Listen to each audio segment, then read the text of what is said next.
नमस्कार प्यारे बच्चों, आज हम लेकर आए हैं आपके लिए क्लास 10 फिजिक्स का 50 ऐसे ऑब्जेक्टिव प्रश्न जो आपके बार बार एग्जाम में पूछे गए हैं। तो प्यारे बच्चों, आज के क्लास को आप लोग ध्यान से पढ़िएगा और दिए जाने वाले 50 ऑब्जेक्टिव प्रश्न को आप लोग याद भी करते चलिएगा। ओके जी, तो चलिए फिर क्लास को हम स्टार्ट करते हैं और हमारे साथ आप लोग चैट सेक्शन में आंसर को लगाते चलिएगा। ओके, तो चलिए फिर क्लास को हम स्टार्ट करते हैं। आज का पहला प्रश्न है, विद्युत धारा का एसआई मात्रक क्या होता है। विद्युत धारा का एसआई मात्रक क्या होता है आपको बताना है। तो विद्युत धारा का एसआई मात्रक एम्पियर होता है। आप लोग अच्छे से याद कर लीजिएगा, इसका सही जवाब सी हो जाएगा। अगला नेक्स्ट प्रश्न बताइए, वोल्टेज की एसआई इकाई क्या होता है आपको बताना है। तो वोल्टेज की एसआई इकाई आपका वोल्ट होता है। आपको सही जवाब आपका सी बिल्कुल करेक्ट आंसर हो जाएगा। अगला नेक्स्ट प्रश्न बताइए। नेक्स्ट प्रश्न है, एमीटर को परिपथ में कैसे जोड़ा जाता है। एमीटर को परिपथ में कैसे जोड़ा जाता है आपका सही जवाब बताना है। तो थर्ड नंबर प्रश्न का सही जवाब आपका ए बिल्कुल करेक्ट आंसर हो जाएगा, श्रृंखला में जोड़ा जाता है। अगला नेक्स्ट प्रश्न बताइए, ओम का नियम क्या है। आपसे कई बार एग्जाम में पूछा जाता है कि ओम का नियम क्या है, आपको बताना है। उसका फॉर्मूला आप लोग बताइए फटाफट कमेंट सेक्शन में, इसका क्या होगा। तो ओम का नियम बताता है V बराबर आई आर होता है। क्या होता है? V बराबर आई आर होता है। आर से क्या होता है? वोल्ट होता है। आई से एम्पियर होता है और आर से प्रतिरोध होता है। यह भी आप लोग याद कर लीजिएगा, आपके एग्जाम में बहुत बार आया हुआ यह प्रश्न है। अगला नेक्स्ट प्रश्न बताइए, प्रतिरोध का एसआई मात्रक क्या होता है। आपसे यह भी प्रश्न पूछा जाता है कि प्रतिरोध का एसआई मात्रक क्या होता है। तो प्रतिरोध का एसआई मात्रक ओम होता है। और यह भी प्रश्न पूछा जाता है कि प्रतिरोध का प्रतीक चिन्ह क्या होता है। तो आपको लगाकर चलना है, आर होता है। क्या होता है? आर होता है। यह भी प्रश्न आपको याद कर लेना है। अगला नेक्स्ट प्रश्न बताइए, चालक के प्रतिरोध पर क्या निर्भर करता है आपको बताना है। तो चालक के प्रतिरोध पर क्या निर्भर करता है। तो सभी ऊपर दिए गए प्रश्न सही होंगे, लंबाई पर भी, क्षेत्रफल पे भी और पदार्थ पे भी। इसका सही जवाब बिल्कुल डी हो जाएगा। अगला नेक्स्ट प्रश्न बताइए, 1 किलोवाट घंटा बराबर कितना होता है। मतलब 1 किलोवाट में कितना वाट होता है आपको बताना है। ऑप्शन ए है 1000 वाट, ऑप्शन बी है 100 वाट, ऑप्शन सी है 10 वाट, ऑप्शन डी है 1 वाट। तो आपका सही जवाब ए बिल्कुल करेक्ट आंसर हो जाएगा। ऑप्शन ए बिल्कुल सही जवाब हो जाएगा। अगला नेक्स्ट प्रश्न बताइए, 8 नंबर प्रश्न का है, सही जवाब बताइए, कार्य का एसआई मात्रक क्या होता है। कार्य का एसआई मात्रक क्या होता है। तो आपको बताना है, कार्य का एसआई मात्रक जूल होता है। आपका सही जवाब बिल्कुल बी हो जाएगा। ये आपके बोर्ड एग्जाम के दृष्टिकोण से सारे प्रश्न इंपॉर्टेंट है। आप लोग इस प्रश्न को, सभी प्रश्न को याद कर लीजिएगा ताकि आपके एग्जाम में आने वाले प्रश्न आपसे ना छूटे। अगला प्रश्न है, शक्ति का एसआई मात्रक क्या होता है। तो शक्ति का एसआई मात्रक प्यारे बच्चों वाट होता है। आप लोग इसका सही जवाब बिल्कुल सी हो जाएगा, आप लोग याद कर लीजिएगा। अगला नेक्स्ट प्रश्न है, बल का सूत्र क्या होता है आपको बताना है। तो बल का सूत्र आपका ऑप्शन ए बिल्कुल करेक्ट आंसर हो जाएगा। F बराबर एम ए होता है। ये किस फार्मूला से निकलता है आपको ये भी प्रश्न एग्जाम में पूछा जाता है। तो न्यूटन का आप गति का पहला नियम पढ़े होंगे, उसमें आपका निकलता है F बराबर एम ए होता है। ये प्रश्न आप लोग याद कर लीजिएगा क्योंकि इस प्रश्न से आपको थ्योरी भी मिलता है बनाने के लिए। तो आपको ये बहुत ज्यादा इंपॉर्टेंट हो गया है, तो आप लोग इसको याद कर लीजिएगा।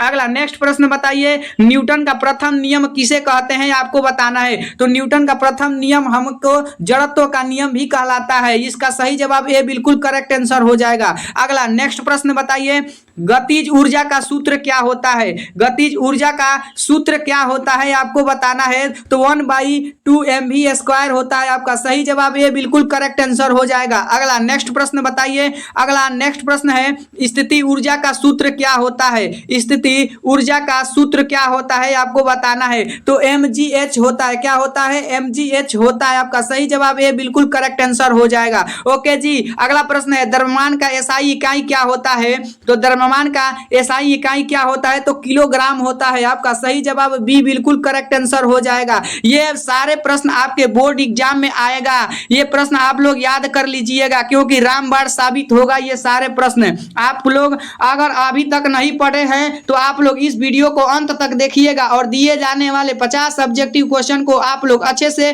कवर कर लीजिएगा ताकि आपके एग्जाम में यहां से प्रश्न आए तो एक भी न छूटे। ओके जी, तो अगला प्रश्न है 15 नंबर का, सही जवाब बताइए फटाफट कमेंट सेक्शन में बताते चलिए। इसका चाल का एसआई इकाई क्या होगा आपको बताना है। चाल का एसआई इकाई क्या होगा आपको बताना है। तो 15 नंबर का सही जवाब ए बिल्कुल करेक्ट आंसर हो जाएगा। मीटर पर सेकंड होता है, क्या होता है, मीटर पर सेकंड होता है। आपका सही जवाब ए बिल्कुल करेक्ट आंसर हो जाएगा। अगला प्रश्न है संवेग का सूत्र क्या होता है। आपसे कई बार एग्जाम में पूछा गया है कि संवेग का सूत्र क्या होता है। तो आपका सही जवाब होगा P बराबर mv होता है। क्या होता है, P बराबर mv होता है। आपका सही जवाब ए हो जाएगा। अगला नेक्स्ट प्रश्न बताइए।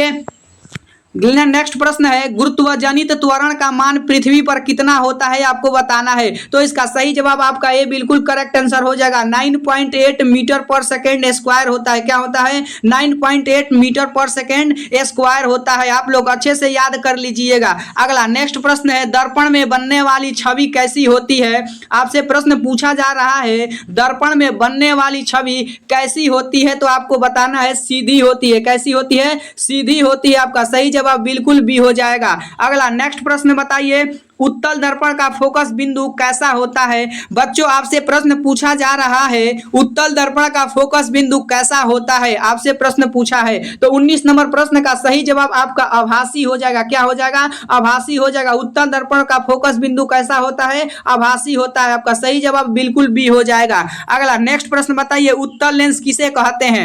आपसे प्रश्न पूछा जाता है उत्तल लेंस किसे कहते हैं। तो 20 नंबर प्रश्न का सही जवाब ए हो जाएगा। बीच में मोटा होता है और किनारे पतला होता है। आपका सही जवाब बिल्कुल ए हो जाएगा। आपसे यह भी प्रश्न पूछा जाता है कि अवतल लेंस किसे कहते हैं। तो आपको इसी को उल्टा कर देना है। उत्तल लेंस में बीच में मोटा होता है और किनारे में पतला होता है, और अवतल लेंस में बीच में पतला होता है और किनारे मोटा होता है। आपका सही जवाब ए बिल्कुल करेक्ट आंसर हो जाएगा। अगला नेक्स्ट प्रश्न है अवतल दर्पण का उपयोग कहाँ होता है। आपसे कई बार पूछा गया है अवतल दर्पण का उपयोग कहाँ होता है, आपको बताना है। तो 21 नंबर प्रश्न का सही जवाब ऑप्शन नंबर बी हो जाएगा। सेविंग दर्पण में होता है। किसमें होता है, सेविंग दर्पण में होता है। आपसे यह भी प्रश्न पूछा जाता है कि उत्तल दर्पण का उपयोग कहाँ होता है। तो उत्तल दर्पण का उपयोग वाहन के पीछे देखने में भी किया जाता है और साइड मिरर में भी किया जाता है। अगला प्रश्न है बिजली का बल्ब किस मात्रक से मापा जाता है। आपके घरों में जो लाइट आता है और बिजली वाला आता है, तो आपसे पूछा जाता है कि बिजली का बल्ब किस मात्रक से मापा जाता है। तो आपका सही जवाब क्या होगा आपको बताना है। तो 22 नंबर प्रश्न का सही जवाब बी बिल्कुल करेक्ट आंसर होगा, क्योंकि किलोवाट घंटा में नापा जाता है। अगला प्रश्न है 1 किलोवाट घंटा बराबर होता है। 1 किलोवाट घंटा बराबर होता है। आपके बोर्ड में ये कई बार रिपीट किया हुआ प्रश्न है और बार बार ये प्रश्न पूछा जाता है। तो आपका सही जवाब ए बिल्कुल करेक्ट आंसर हो गया। 3.6 × 10 की पावर जूल होता है। आपका सही जवाब ए बिल्कुल करेक्ट आंसर हो जाएगा। ओके जी, अगला प्रश्न बताइए बच्चा पार्टी आप लोग 24 नंबर प्रश्न का सही जवाब बताइए। ध्वनि की चाल वायु में लगभग कितनी होती है। ध्वनि की चाल वायु में लगभग कितनी होती है। तो 24 नंबर प्रश्न का सही जवाब 340 मीटर पर सेकंड होता है। कितना होता है, 340 मीटर पर सेकंड होता है। आपका सही जवाब ए बिल्कुल करेक्ट आंसर हो जाएगा। अगला नेक्स्ट प्रश्न बताइए चुंबकीय क्षेत्र की दिशा कैसे ज्ञात की जाती है। तो आपका सही जवाब 25 नंबर का सही जवाब ये हो जाएगा। दाहिने हाथ के नियम से चुंबकीय क्षेत्र की दिशा ज्ञात करते हैं। अगला नेक्स्ट प्रश्न बताइए विद्युत शक्ति का सूत्र क्या होता है। विद्युत शक्ति का सूत्र क्या होता है। तो P बराबर VI होता है। क्या होता है, P बराबर VI होता है। आप लोग अच्छे से याद कर लीजिएगा। ये क्लास आपके लिए बहुत ज्यादा इंपॉर्टेंट है, क्योंकि आपके सारे प्रश्न यहाँ से बनने वाले हैं। आप लोग अभी तक वीडियो को लाइक नहीं किया है तो वीडियो को लाइक करने, क्योंकि लाइक रहता है तो पढ़ाने में हमको भी मजा आता है। तो वीडियो को आप लोग लाइक कर दीजिए। चलिए अगला नेक्स्ट प्रश्न बताइए ओम का नियम खोजने वाला वैज्ञानिक का कौन था। आपके ये VVI ऑब्जेक्टिव क्वेश्चन है, आपके एग्जाम में कई बार पूछा गया, तो आप लोग इसे अच्छे से याद कर लीजिएगा। ओम का नियम खोजने वाला वैज्ञानिक कौन था। तो वो था ओम साहब था। कौन था, ओम साहब था। अगला प्रश्न है 28 नंबर प्रश्न का सही जवाब बताइए वोल्ट मीटर को परिपथ में कैसे जोड़ा जाता है। वोल्ट मीटर को परिपथ में कैसे जोड़ा जाता है। तो 28 नंबर प्रश्न का सही जवाब हो जाएगा समांतर क्रम में जोड़ा जाता है। किसमें जोड़ा जाता है, समांतर क्रम में जोड़ा जाता है। अगला नेक्स्ट प्रश्न है एमीटर का प्रयोग किसके लिए किया जाता है। एमीटर का प्रयोग किसके लिए किया जाता है आपको बताना है। तो 29 नंबर प्रश्न का सही जवाब हो जाएगा ऑप्शन ए हो जाएगा। क्या हो जाएगा, ऑप्शन ए सही जवाब हो जाएगा। धारा मापने के लिए एमीटर का प्रयोग हम करते हैं।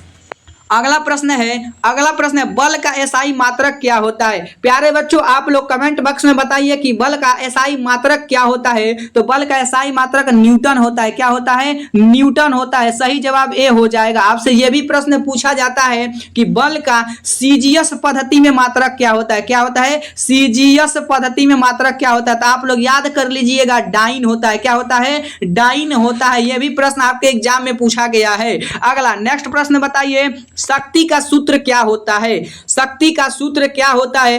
प्यारे बच्चों हम आपसे बार बार निवेदन करते हैं कि आप लोग इस क्लास को अच्छे से देखिएगा और दिए जाने वाले 50 ऐसे ऑब्जेक्टिव प्रश्न को आप लोग देखते रहिएगा और वीडियो को सेव कर लीजिएगा ताकि बाद में आप रिवीजन कर सके। ओके जी। तो प्यारे बच्चों आपसे प्रश्न पूछा जा रहा है शक्ति का सूत्र क्या होता है। तो शक्ति का सूत्र क्या होता है? P बराबर W/T होता है। क्या होता है? P बराबर W/T होता है। सही जवाब ए हो जाएगा। अगर आप इस क्लास को दिए जाने वाले 50 ऑब्जेक्टिव क्वेश्चन को आप लोग रट जाते हैं तो आपके एग्जाम में यहाँ से 30 प्रश्न देखने को मिलेगा। हम 100% वादा करते हैं यहाँ से आपके एग्जाम में प्रश्न देखने को 100% मिलेगा, क्योंकि ये ऐसा 50 ऑब्जेक्टिव प्रश्न है जो हम चुन कर लाए हैं और आपके एग्जाम में यहां से प्रश्न देखने को 100% मिलेगा। तो आप लोग इस क्लास को वीडियो को अंत तक देखते रहिएगा और इस वीडियो को सेव कर लीजिएगा ताकि भूल ना जाए और बाद में आप रिवीजन भी कर सके। अगला नेक्स्ट प्रश्न बताइए, कार्य का सूत्र क्या होता है। देखिए कार्य का सूत्र क्या होता है। तो प्यारे बच्चों आप लोग बताओ फटाफट, इसका सही जवाब क्या हो जाएगा। तो W बराबर F इंटू X होता है। कार्य का सूत्र क्या होता है? W बराबर F गुणे S होता है। आपका सही जवाब ए बिल्कुल करेक्ट आंसर हो जाएगा। ओके जी। तो प्यारे बच्चों अगला प्रश्न बताइए, न्यूटन का तीसरा नियम क्या कहता है। न्यूटन का तीसरा नियम क्या कहता है आपको बताना है। तो न्यूटन का तीसरा नियम यही कहता है, क्रिया प्रतिक्रिया का नियम कहता है। क्या कहता है? क्रिया प्रतिक्रिया का नियम कहता है। आपका सही जवाब ए बिल्कुल करेक्ट आंसर हो जाएगा। और अगला प्रश्न है, अगला 34 नंबर प्रश्न है, घर्षण बल किसे प्रभावित करता है। घर्षण बल किसे प्रभावित करता है। तो आपका सही जवाब बिल्कुल डी हो जाएगा। उपरोक्त सभी हो जाएगा, गति और सतह का प्रकार द्रव्यमान तीनों को करता है, यानी आपका सही जवाब बिल्कुल डी हो जाएगा। अगला नेक्स्ट प्रश्न बताइए, ये प्रश्न सारे आपके बोर्ड एग्जाम में लड़ने वाला है। आप इस क्लास को देखते रहिएगा क्योंकि ये क्लास रामबाण साबित होगा आपके लिए। और आप लोग अभी तक कुछ नहीं पढ़े हैं तो इस वीडियो को आप लोग देख लीजिए और यहां से आपके जो भी प्रश्न आएगा एग्जाम में आप करके आइएगा। मैं 100% वादा करता हूं और बार बार कहता हूं कि आप लोग इसे पढ़ कर जाइएगा क्योंकि ये रामबाण साबित होगा आपके लिए। ये 50 प्रश्न आपके बोर्ड एग्जाम में आएगा। तो गुरुत्वाकर्षण बल किस पर निर्भर करता है आपको बताना है। तो गुरुत्वाकर्षण बल किस पर निर्भर करता है। तो 35 नंबर प्रश्न का सही जवाब हो जाएगा ऑप्शन नंबर सी बिल्कुल करेक्ट आंसर हो जाएगा। क्या हो जाएगा? दोनों पर करता है, द्रव्यमान और दूरी दोनों पर करता है। आपका सही जवाब बिल्कुल सी हो जाएगा। अगला नेक्स्ट प्रश्न बताइए, रिफ्लेक्शन किसे कहते हैं। रिफ्लेक्शन किसे कहते हैं आपको बताना है और बार बार ये बोर्ड एग्जाम में आपके आया हुआ प्रश्न है कि रिफ्लेक्शन किसे कहते हैं आपको बताना है। तो 36 नंबर प्रश्न का सही जवाब ए हो जाएगा। क्या हो जाएगा? परावर्तन हो जाएगा। आपसे यह भी प्रश्न पूछा जाए परावर्तन के कितने नियम होते हैं। तो परावर्तन के कितने नियम होते हैं बच्चा पार्टी आप लोग कमेंट सेक्शन में बताइए। परावर्तन के कितने नियम होते हैं आप लोग कमेंट सेक्शन में इसका आंसर बताइएगा कि परावर्तन के कितने नियम होते हैं और अपवर्तन के कितने नियम होते हैं। ये भी आपको दोनों को कमेंट सेक्शन में आप लोग बताइएगा। ठीक है, ओके जी। तो अगला प्रश्न का आंसर आप लोग बताइए। 37 नंबर प्रश्न है, अपवर्तन किस कारण से होता है। अपवर्तन किस कारण होता है आपको बताना है। तो 37 नंबर प्रश्न का सही जवाब ए बिल्कुल करेक्ट आंसर हो जाएगा। क्या हो जाएगा? ए बिल्कुल करेक्ट आंसर हो जाएगा। माध्यम बदलने से अपवर्तन होता है। अगला नेक्स्ट प्रश्न बताइए, दर्पण का फोकस किसे कहते हैं। दर्पण का फोकस किसे कहते हैं आपको बताना है। तो 38 नंबर प्रश्न का सही जवाब ए बिल्कुल करेक्ट आंसर हो जाएगा। क्या हो जाएगा? ए बिल्कुल करेक्ट आंसर हो जाएगा। परावर्तित किरणों का दर्पण का फोकस कहा जाता है। ऑप्शन ए बिल्कुल सही जवाब हो जाएगा। अगला प्रश्न है, अगला प्रश्न बताइए बच्चों, अगला प्रश्न बताइए, उत्तल दर्पण की छवि कैसी होती है। उत्तल दर्पण की छवि कैसी होती है आपको बताना है। तो 39 नंबर प्रश्न का सही जवाब ए हो जाएगा उत्तल दर्पण की छवि सीधी और छोटी होती है। आपका सही जवाब ए बिल्कुल करेक्ट आंसर हो जाएगा।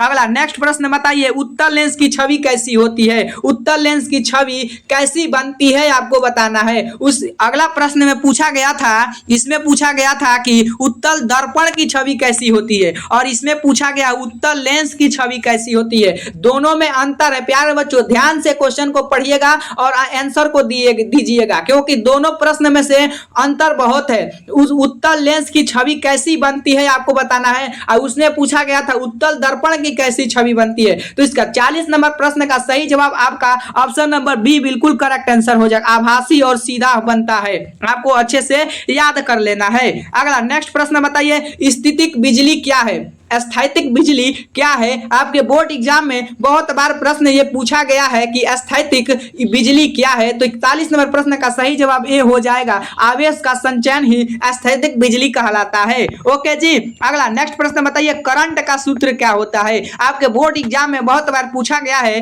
कि करंट का सूत्र क्या होता है, तो आप लोग आज इसे याद कर लीजिए। करंट का सूत्र क्या होता है? I बराबर QT होता है। क्या होता है? I बराबर QT होता है। आपका सही जवाब ये बिल्कुल हो जाएगा।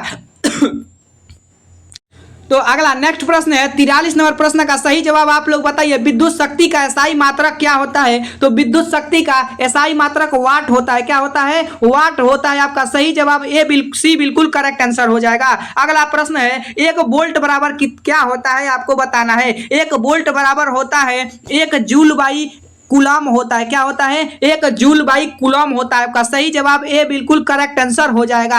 बच्चा पार्टी आप लोग क्लास को लाइक कर दीजिए। आप लोग अगर लाइक नहीं किए हैं तो कृपया लाइक कर दीजिए। सब लोग लाइक कर दीजिए, जितने बच्चे क्लास को देख रहे हैं आप लोग लाइक कर दीजिए और चैनल पर नए हैं तो चैनल को सब्सक्राइब भी कर दीजिए। अगला नेक्स्ट प्रश्न बताइए, चालक और इंसुलेटर में मुख्य अंतर क्या है? चालक और इंसुलेटर में मुख्य अंतर क्या है आपको बताना है। तो 45 नंबर प्रश्न का सही जवाब आपका ए बिल्कुल करेक्ट आंसर हो जाएगा। धारा प्रवाहित होती है। क्या होती है? धारा प्रवाहित होती है।